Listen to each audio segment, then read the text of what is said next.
these wide receivers are set to go absolutely nuclear in 2025. And so you should be drafting them on your fantasy football teams. But we're going to tell you why all of these guys could break fantasy football, why they're fantastic picks, and why you should target them in your fantasy football drafts. One guy you should target is Devonta Smith. I think Devonta Smith's a pretty good target. When you're comparing him, really, let's just start out of production standpoint last year, because this is a guy we can even look at last year in past data, compare him against Worthy, DK, and Rome Odunze. And obviously, we like Rome Odunze, but looking at last year's data, I mean, Devonta Smith blew these guys out of the water.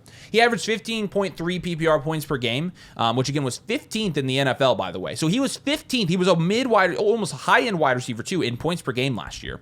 Keep that in mind, because he did only play in 13 games last year. That's really why he wasn't a super high finisher in total points. But on a points per game perspective, I mean, Devonta Smith was killing it. Worthy was 44th in points per game. DK was 33rd. Rome Odunze was 63rd. So a lot of the guys in this area, I think Devonta Smith's a safer pick than them. But we're going to be using reception perception data. Shout out to Reception Perception, which is run by Matt Harmon. It's a resource that we use, and we use it to back up some of our takes because it's very good route running analysis. It also shows you the different types of success rates against certain types of coverage, and basically tells you which wide receivers are good regardless of their situation. And Devonta Smith's situation wasn't great because the Eagles had the lowest passing attempts in the league in 2024, right? It is an offense that really does not pass the ball enough. It's why A.J. Brown was second in target share and 26th in targets. Those two things don't add up, because when you don't throw the ball, if you only throw the ball 4 times, but you get 3 of those targets, you can have a 75% target share, but hey, you're not getting that many targets overall, right?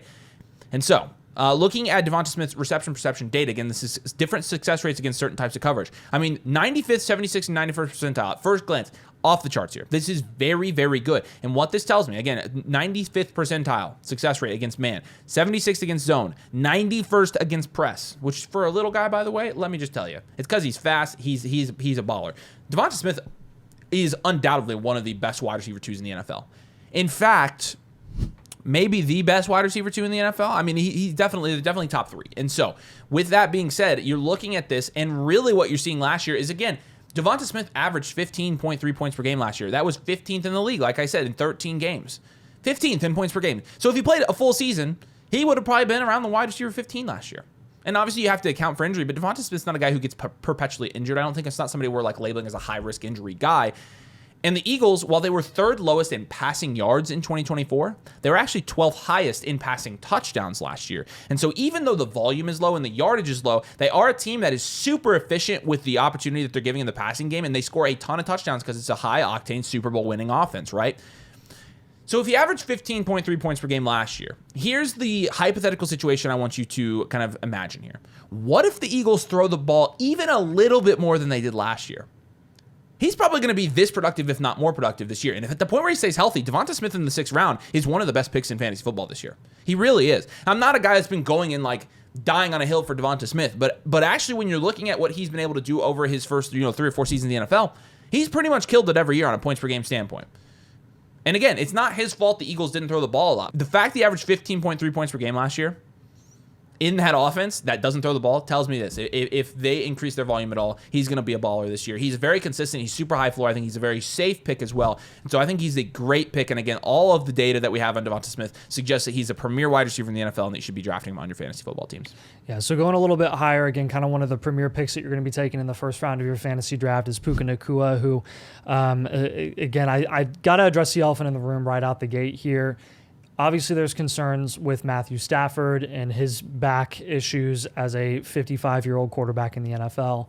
And as much as we joke about it, it is, it's a relevant enough concern that it's like, hey, what's his status going to be heading into the season? And is he really going to be able to last the entire year?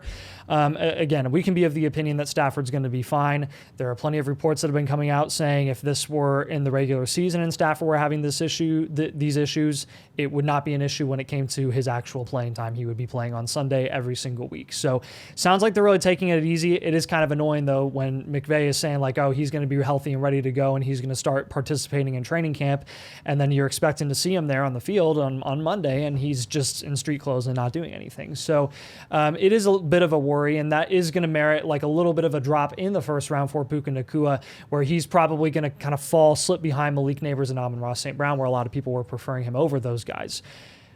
I will say, though, I mean, even with the risk in that situation, he's actually at the wide receiver position. I'd be more worried about Devontae Adams than I'd be worried about Puka Nacua. The reason being, number one, again, last season when he came back from injury, 22.3 points per game, was second in the NFL. He was second to Jamar Chase, literally, when he was back healthy.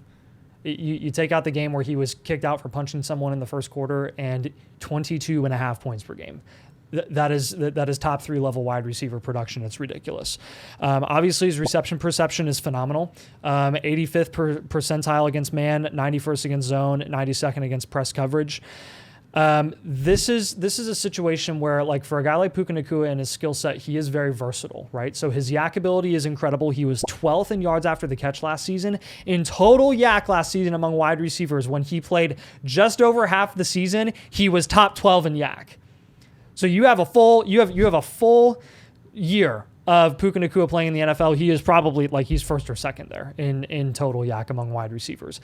That's kind of his skill set, is he's a catch and run type of receiver. He's a short to intermediate target, an easy target, right? Highlight, an easy target for any quarterback in that offensive system, and he's going to do the rest of the work. I mean, really, half of his production is coming from, like, before he does anything with his yak ability. So keeping that in mind with Jimmy Garoppolo, first of all, Jimmy Garoppolo has been getting, like, almost all of the first team snaps in training camp this month. And that's, I mean, he's the next man up there. If Stafford, in the off chance, still in our opinion, in the off chance that Matt Stafford actually misses significant time this season or to start the season, Jimmy G is going to be the guy there.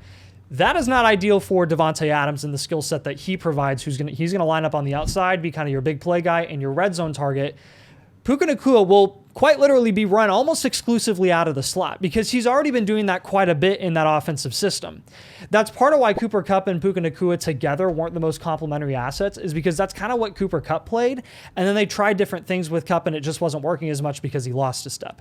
And they, were working Puka Nacua out on the outside as well. But again, Puka Nacua and Davante Adams are the perfect tandem schematically. Oh, yeah.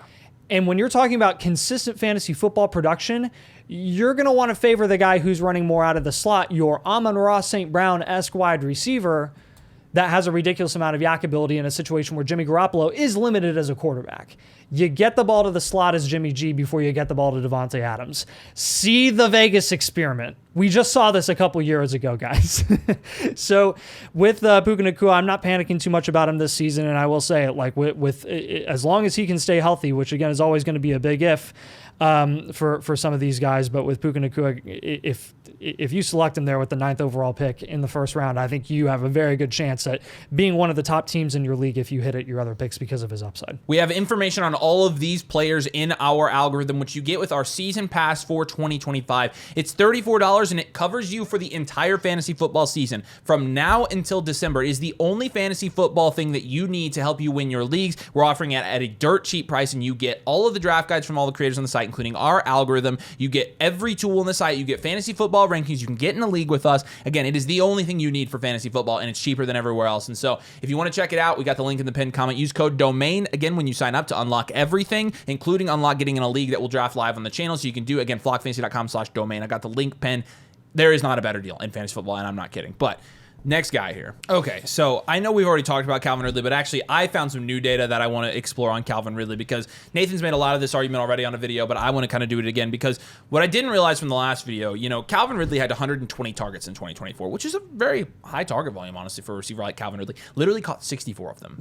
64 of 120. I'll let you do the math. That's just over 50%, right? And Nathan highlighted this stat in the last video as well. Target quality rating was 86th in the NFL. I didn't even know there were 86 wide receivers in the NFL. Catchable target, that's a joke. Catchable target rate, 97th in the NFL, 59%. It adds up, right? Only 59% of his targets were actually catchable targets. He couldn't even catch the other 41%. They couldn't get them.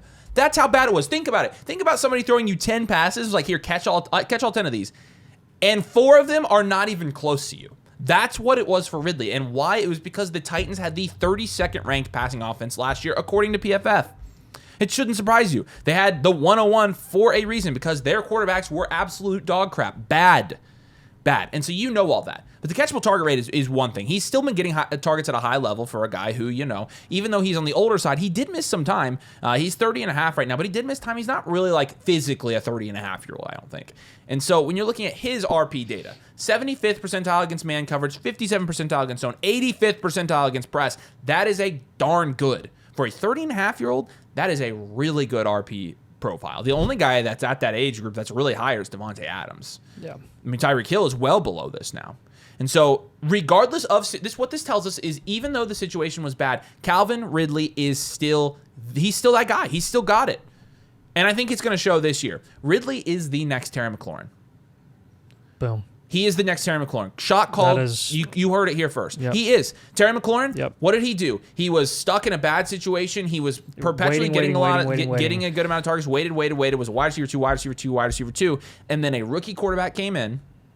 And by the way, I have never seen a one-on-one rookie quarterback slept on as much as Cam Ward. Yeah. And I'm not saying Cam Ward's like a world breaker by any means. But people definitely aren't giving him credit in terms of how much he could elevate the weapons in this offense. And really, when you're looking at the weapons of this offense, who's the wide receiver 2 in Tennessee? Who is it?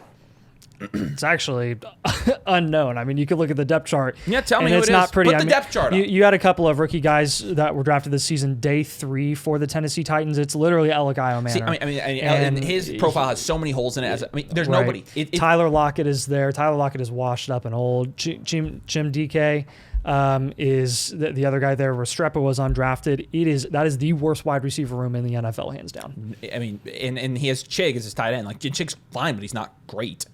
Yeah. Ridley is the next Terry McLaurin. He's going. There's a rookie quarterback that is very good and is. I mean, look again. Target quality rating 86 in the NFL. I'd bet $1,000 Cam Ward's going to do better than that. I'd put my house on that. Cam Ward couldn't do worse than that if he tried. He really couldn't. And you kind of saw that in the preseason game. He had 3 catches for 50 yards in his first preseason game. And, it's a very small sample size. But it's just a testament. I mean, that's 8 points right there on like 1 drive, 2 drives. It's a testament that Calvin Ridley will perform with Cam Ward as his quarterback. Because Calvin Ridley clearly, if you look at the data, has been winning his routes. He's had nobody to get him the ball. Cam Ward, even if he's not like an extremely good quarterback this year, he's going to be a huge upgrade over what they had last year, which was absolute buns. And because of that, Calvin Ridley is the next Terry McLaurin. He's a wide receiver 1 going around guys who are the wide receiver 2s on their offense. When you're looking for upside and scoring potential, Calvin Ridley's the pick, and it's not close.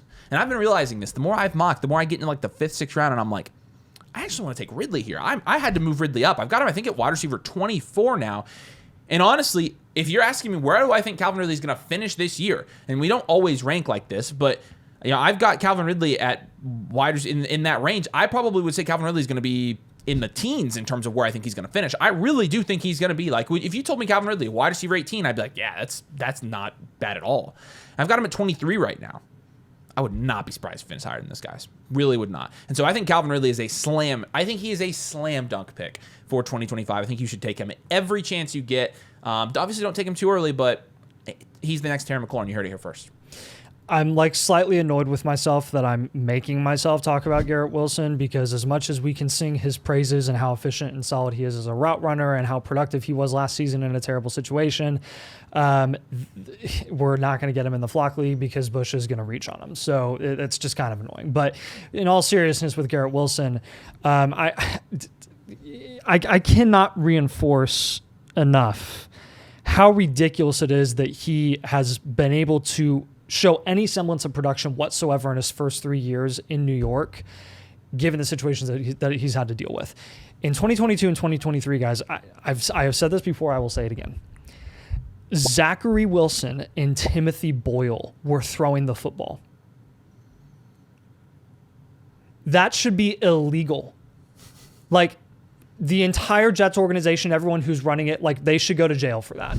Or just the Canadian Football League. Or they should just be exiled to the CFL. Yeah. Actually, that's probably the better. That's the worst punishment. Yeah. So we're gonna go with that. Okay. So in total points, he finishes a high-end wide receiver 3 both of those times, even with like 150 plus targets in each one of those seasons. In 2024, the season where everyone was expecting him to be like a top 3 wide receiver, and then you go into that situation and you're like, oh gosh, this is actually really ugly. Rodgers looks like a shell of himself, and he's favoring Allen freaking Lazard. And then Devontae Adams comes in and just kind of balls out because of the volume that Aaron Rodgers is providing there. In that situation, again, hindsight's 2020. We can look back at that situation, be like, okay, we never should have valued Garrett Wilson the way that we did. And then you can kind of admire what he was able to do. Despite that, finished as a mid-wide receiver 2, wide receiver 18. Had like 15 points per game, just under 15 points per game, 14.8 fantasy points per game last season, 1,100 receiving yards, 150 targets. 153 targets, which was like a step down from what he had in 2023 on a per game basis. He still, with that production, again, his efficiency as a route runner, 94th percentile against man, 82nd against zone. Press was 86th percentile. That's Puka Nacua level, guys. That's elite level route running ability. Justin Fields is a terrible quarterback. Justin Fields, admittedly, is an NFL level quarterback. Tim Boyle and Zach Wilson will never sniff the NFL or a starting opportunity ever again. And if we do, then it's just going to be a bad product on the field, an objectively bad product on the field. At the very least, Justin Fields has shown that he is capable of supporting a wide receiver one, an NFL wide receiver one in an offense. Beyond that, it's really ugly. Just ask Darnell Mooney. Justin Fields is good at about one thing, and that's getting the ball to his first read if he's open. Well, could you not ask for a better situation for Garrett Wilson where he's consistently open? I mean, look at the efficiency metrics. Look at him as a route runner. If you would ask for any wide receiver to be paired with Justin Fields, Garrett Wilson would honestly be one of probably the top 5 to 6 guys that you would ask for Justin Fields to be paired with, because he'll be open. After that, there ain't no way I'm betting on any other receiving asset in the offense, because none of them are talented enough, and none of them can get the ball from Justin Fields, because Justin Fields cannot make anything past a surface level read as a quarterback. But again, when you're looking at the efficiency metrics and like completion percentage against man, zone, and like pressure completion percentage, the numbers when Fields helped DJ Moore produce as a top wide receiver one, and what Rodgers was able to do last season, they are eerily similar. Eerily. Accuracy rating, true completion percentage, deep ball completion percentage, all these things, I mean, they are essentially neck and neck. So the volume obviously is going to go down with Justin Fields and his rushing upside and capability, but really in terms of like competency and what he's going to be able to do for Garrett Wilson and just getting him the ball consistently, I think you're going to see the passing volume is probably going to remain the same for Garrett Wilson and literally no one else in that offense. In terms of like target volume or target share, team target share, Garrett Wilson is probably going to be top of the league. And again, it's not going to be pretty. I'm not saying that Garrett Wilson is going to like absolutely dominate this season in terms of total production, but at price right now when he's going in the late third round, that's a lot more palatable than it has been in years past when we were expecting him to take these jumps up with lackluster quarterback play, and now we're finally discounting him, and it's not half bad. It's not half bad. It'll be okay. So I want to get ahead of this. A couple months ago, we had Garrett Wilson on a video. We're not touching these players in fantasy drafts, and you talked about Garrett Wilson. What has changed? It's pretty easy. It's essentially his price. Yep. So that's the difference. Look, it was a very early season video. And so early in the offseason, we were looking at underdog ADP. We were looking where Garrett Wilson went. We're like, okay, that's not good. But in real fantasy football drafts and real money fantasy football drafts, his price has slid down. Yep. And so that's literally what we said in that video. We said if he got to a point where he was going like 3-4 turn, we would be all in. And that's where he's going now. Price. And here's the thing, we get this a lot. People say, oh, you flip flop, you lose all credibility, whatever, which is totally fine. I'm not going to sit here and have take lock on a take I had in June talking about fantasy football when in August, when we're actually close to the season, we're actually drafting fantasy football leagues, and so the situation has changed. I'm not going to keep the same opinion because somebody slides down around. I mean, I think you would rather us be flexible. That's called double counting. Yes, exactly. I think it was better for us to say, okay, this has changed. We have new information. We need to adjust our take a little bit. And so at the time, we didn't like Garrett Wilson. He's going in the second round. We're like, no. Now he's going 3-4 turn. It's a lot better. It's a lot better to pair with running backs there, especially if you draft them early. Okay, let's talk about George Pickens. Here's the thing. George Pickens, since he started, when you're looking at his RP data, he's progressively gotten better. And we weren't super high on George Pickens, and he's gotten better a lot. Let's look at 2022. 34th against man coverage, 5th against zone coverage percentile, 5th percentile, and then 69th percentile against press coverage. Nice. 20, you missed it. 2023. 50th percentile against man, so that's a 16% increase from the year before. 17th percentile against zone, up 12% from 5th percentage in 2022. And then 71st, up 2 percentage points in press coverage. And then in 2024, man coverage, highest mark of his career. He's gone up 40 points in terms of the percentile he's in against man coverage in his first 3 years in the NFL. 74th, started at 34th, 50th, 74th, become much better against man coverage. Zone coverage, still bad. He's always going to be bad against zone coverage. That's just what it is. 5th percentile, but he's up to 19th percentile, which is serviceable. The press coverage rating last year in terms of percentile, he won 77.6% of his routes, 83rd percentile last year. I mean, it's increasingly obvious that he's getting better the more he plays. And again, you saw that on the field. Again, we're not just looking at these metrics and saying like, oh, well, he's gotten better as a route runner, therefore he's better. No. You saw this last year when George Pickens, again, before he went down with that hamstring injury, was playing the best football of his career that we've ever seen, the most versatile football that we've ever seen in his career from a route running perspective. He was really starting to grow into that like top option, not ideal top option, but a capable top option for Russell Wilson in an offense that was pretty ugly last season. So again, I mean, heading into this season, I just stole George Pickens from you, but I'm just trying to reinforce that, like, again, when you look at these efficiency metrics, you want to see that match up with their production, and literally like 99% of the time it generally does, and George Pickens is no exception here. So obviously he's playing better football. We haven't even talked about the fact that his situation is far better than every other situation he's ever had. You take this improvement with the situation improvement, he's a no-brainer pick in 2025. He is a no-brainer. Fantastic selection in the 5th, 6th round. Fantastic selection. I saw this tweet from Zach the other day. Zach tweeted that George Pickens has never played with a quarterback that's thrown more than 2,500 yards. 2,500. That's insane. So you essentially almost double that volume. Yes, and when you're looking at the Cowboys offense, like the Cowboys in terms of the passing offense, when you're looking at what they did last year, according to PFF, obviously it wasn't very good last year, but it was because, Dak Prescott was out. And obviously, you could attribute that some to change of offense coordinator, 27th in the league passing grade. But I want to look at 2023 when Dak Prescott last played a full healthy season. And where were they at in passing offense then? Number 2. Why is this? Because Dak Prescott is capable still now. Yeah, here we go. Dak is capable of supporting multiple high-end fantasy assets. And George Pickens, again, that bar is pretty low right now for Pickens because last year, even though he was better, even though he was playing better, the situation didn't really get better at all. And so even though he was, very good, 11.7 points per game. It was the second highest in his career. I mean, he went down year over year. From 2023, 2024, even though everybody kind of looks at last year and was like, yeah, this is the best of his career. He had 3 touchdowns last year. He's a guy, I think all of his touchdowns last year were in the red zone as well. And so Dak Prescott, this is a team that scores a lot of red zone touchdowns. It is a match made in heaven. He fits beautifully alongside CeeDee Lamb. He's playing in the best offense of his career. He's playing with the best quarterback of his career. He has a clear role. He's been tearing it up in training camp. He's progressively gotten better. Slam dunk pick. George Pickens is going to kill it this year. We don't love George Pickens, but I'm being honest with you. Like George Pickens in the 5th, 6th round this year, I like the pick a lot. So last guy. I think one of the best picks that you can make in the 2nd round of your fantasy drafts this season is Drake London. And again, I'm going to keep this very short, very sweet, because it should be short and sweet for a guy like London who was hyper productive last season and finished as a top 5 wide receiver. For the entire season, he finished with 17.5 points per game, which was 11th among wide receivers. So again, a solid top 12 wide receiver.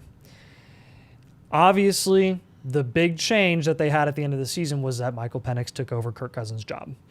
Kirk Cousins, if you remember last season, was very hit or miss at best. He started very slow. He had a nice little 4 to 6 week run, and then he really fell off towards the end of the season, hence the benching, hence Michael Penix coming in. And really the plan is for him to be the franchise quarterback for the Falcons, barring any sort of setbacks. He showed nice flashes last year. Week 16 to 18 with Michael Penix last year. These are the first 3 games of Michael Penix's career in the NFL. 23.1 points per game. Again, that's a 3-game sample size. Some of that can be skewed by the big 40-point game that Drake London had when Michael Penix was really starting to figure it out and was providing a ton of volume in that offense. But it does go to show that, even though it was a 3-week sample size, I don't think we're really missing out on much when it comes from going from Kirk Cousins to Michael Penix. And again, this is something that we said even last year when we were so in on Drake London's price in 2024 was, hey, worst case scenario, Kirk Cousins doesn't pan out. We were big believers in Kirk Cousins, didn't work out, and we said, regardless, even if we're wrong, doesn't matter. Doesn't matter because Michael Penix has the same, if not a better skill set when it comes to pushing the ball downfield and really having explosive playmaking ability on a consistent basis. Drake London, I mean, from a production perspective, true production perspective last year, top 5 wide receiver, to a route running efficiency perspective, 79th, 77th, and 87th percentile in man zone and press coverage. This is a dream. This is an absolute dream. He has established himself as a true wide receiver 1 in that offense. No one else is contending with him for that job. Kyle Pitts sucks. Darnell Mooney is your ideal deep threat. He's a great deep threat option, a great second option to pair with Drake London, We like Darnell Mooney at price as well because he was productive last season. But Drake London is literally Amon-Ra St. Brown in the second round. That's literally what he is. He plays the same type of role. He is as consistent as Amon-Ra St. Brown in terms of total target volume on a weekly basis. You essentially just have a little bit less of an ideal situation. But I mean, offensively, the Falcons aren't as good of a team as the Detroit Lions are. They're not as well-rounded, but their offense, I mean, talk about explosiveness. You got Bijan Robinson, Drake London, and Darnell Mooney. That's like every single level you have a crazy good playmaker. And then, yeah, you can sprinkle in a Kyle Pitts as a fourth option. He is competent there. But I don't really know why we would think that Drake London would take a step down here. At least, like, why would that merit Drake London going at a cheaper price than he was last season when we were projecting him to do what he eventually did? So, I mean, if you end up taking a running back shot like Derrick Henry in the first round, we just talked about this in our perfect second round pick for every first round pick. Drake London with Derrick Henry is an absolute dream. Oh, yeah. That is a dream start. I mean, for safety alone, I don't know why you wouldn't be absolutely in love with that pick in the early second. So take Drake London and be happy about it in the second round of your fantasy drafts. So there you go. Again, try to use data on this one to support our arguments. If you like the video, make sure you drop a like on the video, and also make sure you subscribe to Play Fantasy Football. If you like the coverage now, you definitely will like it in season. We'll be dropping all kinds of videos the entire fantasy football season to make sure you're covered to help you win your leagues. Nathan and I are here for you guys. And again, you can check out the season pass. You can get everything that we offer for $34. It's the best deal in the fantasy football industry right now, so you can check that out. I got the link pinned in the comments. Appreciate you guys, and we'll see you later.